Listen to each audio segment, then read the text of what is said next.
con Oscar Aza. Hay personas que se le vencía el pasaporte, a veces por alguna forma u otra no podían hacer la prórroga y tenían que entonces hacer este trámite, y se les hacía a veces engorroso por las colas, por la cantidad de personas que lo están haciendo. Y yo considero que es bueno para la población, y más con el movimiento migratorio de personas que están en Cuba, no solamente para quedarse en otros países, sino para viajar. Yo lo veo muy bien. Todo ese trámite es muy engorroso, y entonces, siendo así la extensión, me imagino que logremos menos cola. Sí. Buena, muy buena, porque así uno no está con el temor, se me venció el pasaporte, voy a entrar o voy a salir y entonces ahora no puedo hacer la gestión. Maravilloso, yo opino que sí, que es muy buena. Parece muy bien porque, a ver, tenemos que hacer menos cola, dura más, es menos el trámite, sí, me parece bien. Esos son los habaneros y habaneras en las calles de la capital cubana. Tenemos para este segmento vía telefónica desde La Habana Joanny Sánchez, periodista y directora de 14ymedio.com. Y aquí en nuestros estudios a Sebastián Arcos Casabón, subdirector del Instituto de Investigaciones Cubanas de FIU. Joanny, buenas noches, qué bueno conversar contigo. Vamos a comenzar citándote a ti misma en la nota que has publicado en 14 y medio, donde señala que el pasaporte sigue siendo un instrumento de control político para el régimen cubano. Vamos a desarrollar esa idea y a preguntarte directamente cómo ves, cómo evalúas, cuál es la lectura que haces de estas medidas. Sí, Oscar, un saludo desde La Habana, desde una Habana bastante calurosa ahora mismo y con muchas preguntas la gente se hace sobre esta temática. Un saludo también para mi colega Sebastián.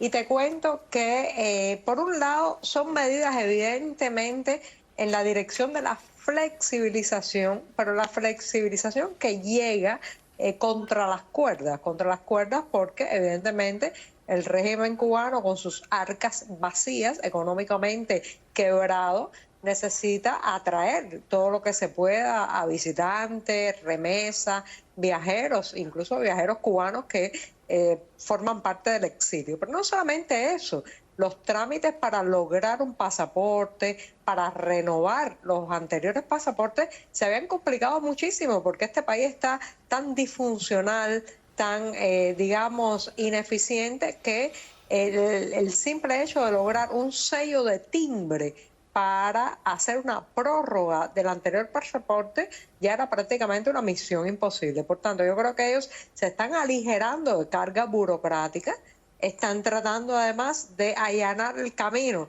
para que la gente tenga pasaportes más fácilmente, pero también lo haga de manera más expedita, inmediata, pero por otro lado mantienen el núcleo duro de la política migratoria. Eso no se duda.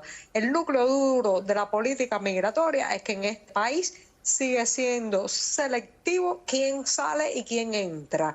¿Quién puede mantener la condición de cubano residente? Los 24 meses de presencia en el extranjero siguen siendo así. Se despoja de las propiedades, se despoja de su derecho a votar en las elecciones. No es que importe mucho, porque ya sabemos que las elecciones aquí no determinan mucho, y se despoja de ciertos derechos funcionales del día a día.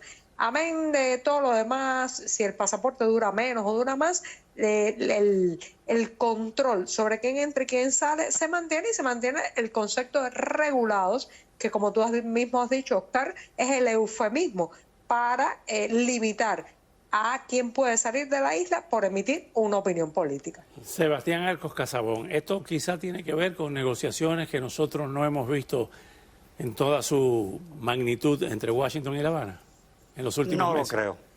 No lo creo. Esta movida parece una movida interna que lo que busca es ampliar la base de personas que compran el pasaporte cubano para entrar a la isla por la escasez de circulante que tiene Cuba, la crisis de circulante que tiene Cuba, y esta es una de las 1000 maneras que ellos están usando de tratar de taponear de esos huecos de circulante que tiene el país. Recordemos que Cuba es uno de los pocos países del mundo que obliga a ciudadanos nacidos en Cuba, pero que son residentes y ciudadanos en otros países, a usar el pasaporte cubano. Es el único. No reconoce el jus soli.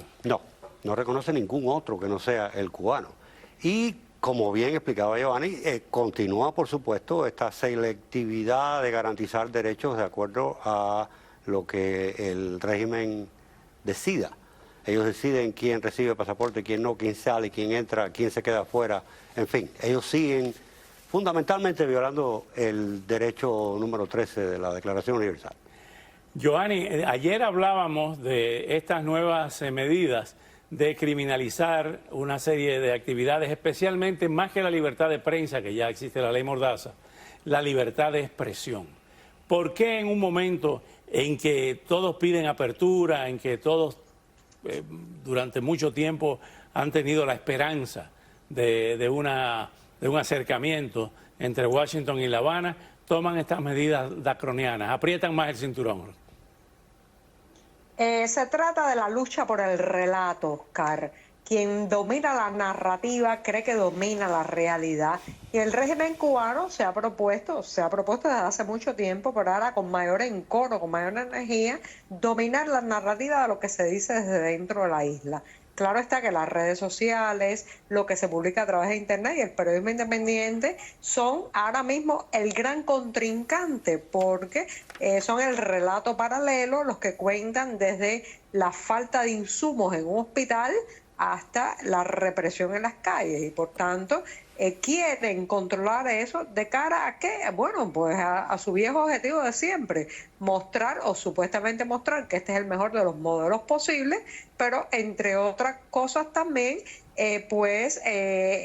tratar de hacerle creer a los que viven acá adentro y no tienen otra referencia, que cada vez son menos, porque también las redes sociales se convierten en un mecanismo de adquirir conocimientos de otras partes del mundo y hacerle creer a esas personas que se tienen que conformar con el modelo que tienen. Entonces, yo creo que la lucha por la narrativa, la lucha por el relato, el imponer una manera de ser, de decir y de hacer, es lo que está primando ahora. ¿Les está saliendo bien? No.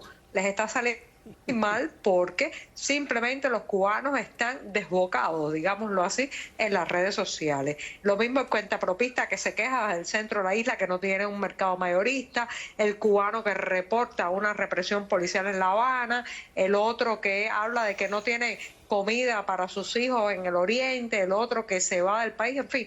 Todas esas narrativas están surgiendo y el régimen no tiene cómo lidiar con ellos, porque la manera de lidiar con ellos es desde la represión y no desde historias creíbles.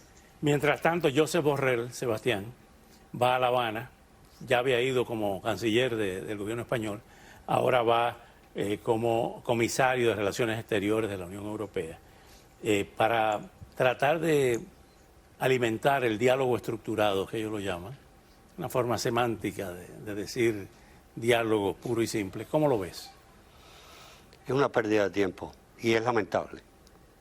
La diplomacia europea con Cuba es extremadamente débil, lo ha sido siempre, sobre todo desde que decidieron cambiar la posición común en el año 16 a este nuevo acuerdo, digamos. Se dieron fundamentalmente por vencidos ante la resistencia del régimen cubano, y están haciendo diplomacia por la diplomacia. Es diplomacia de sentirse bien, es lo único que hacen, porque al final este acuerdo le está concediendo al régimen cubano cierta legitimidad internacional, ciertos fondos que el gobierno cubano distribuye a su placer, y sin embargo no ha logrado una sola concesión del régimen cubano en términos de derechos humanos y de libertades en el interior de la isla. Es una pérdida de tiempo y es lamentable que la vieja Europa continúe perdiendo su tiempo con Cuba. Pese a esa narrativa, Giovanni, existe la realidad monda y lironda. Y es una realidad de escasez, de crisis en el transporte, de crisis en la energía eléctrica, de crisis en los alimentos, de crisis en los combustibles. Ante esa realidad, ¿todavía no está planteada soluciones por lo menos parciales por parte de la dirigencia cubana? No, lo peor ahora mismo en Cuba no son ni las largas colas ni los cortes eléctricos, es la falta de expectativas. Y la falta de expectativas golpea fundamentalmente a un sector vital para cualquier sociedad, que es la gente más joven.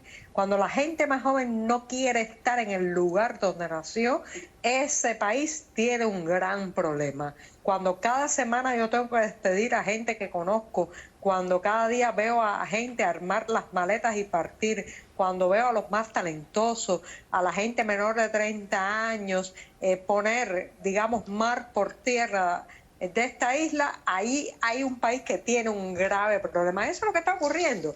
O sea, más allá de un drama de modelo político, ideológico, este país tiene un grave problema y es que no logra convencer a la gente joven de que se quede. Y eso es un problema que está hipotecando no solamente el ahora y el hoy, sino el mañana de Cuba. ¿No llega el discurso de esa cúpula a los jóvenes? No, por supuesto que no llega, por supuesto que no llega. Y la gran crisis de legitimidad del régimen que se hizo pública el 11 de julio del 21, pero que ya venía caminando, es precisamente por eso, porque la narrativa del régimen ya no convence, la narrativa del régimen ya no funciona, la gente no cree lo que dice el régimen, ha perdido completamente toda legitimidad política. La única legitimidad que ejerce el régimen cubano hoy en día es la de la violencia. Qué horror, ¿no? Así es. Finalmente, Giovanni, ¿ustedes esperan en este verano quizás nuevas demostraciones de forma espontánea como las que se produjeron el 11 de julio y como las que se produjeron en Caimanera hace un par de semanas? Bueno, Oscar, yo estoy aquí porque tengo esperanza. No me quiero ir con una nota demasiado pesimista ni negativa, porque yo sigo en Cuba y vivo en La Habana, porque yo tengo la absoluta convicción de que este país va a cambiar. ¿A través de qué mecanismo va a cambiar? Bueno, evidentemente las protestas populares están ganando terreno, están ganando alcance. Este verano puede ser el verano más complicado de la Cuba que conocemos y yo creo que al final el camino se va a abrir porque no queda de otra. La pregunta no es ni cuándo ni por qué, sino cómo. Y ese es el dilema que tenemos. ¿Será pacífico? ¿Será sangriento? ¿Será más o menos digamos, abriendo un camino al optimismo o también caótico? No sabemos, pero sí, yo estoy aquí porque sé que va a cambiar. Esa ratificación y esa convicción es muy racionalista, muy cartesiana, cogito ergo sum. Pienso, luego existo. Y muy heroico. De los cubanos que se mantienen en Cuba en estas condiciones es definitivamente heroico. Como siempre, Joanne, tú y Reinaldo saben que donde quiera que estemos van a tener las puertas abiertas siempre. Un gran abrazo. Gracias, muchas gracias. Bueno, al volver, gracias Sebastián, al volver el gobernador de Florida, Ron DeSantis, aprobó el envío de fuerzas militares y policiales hacia Texas para ayudar a blindar la frontera con México, mientras continúa la expectativa de que dé a conocer en los próximos días su intención de competir por la Casa Blanca en los comicios del año 2024.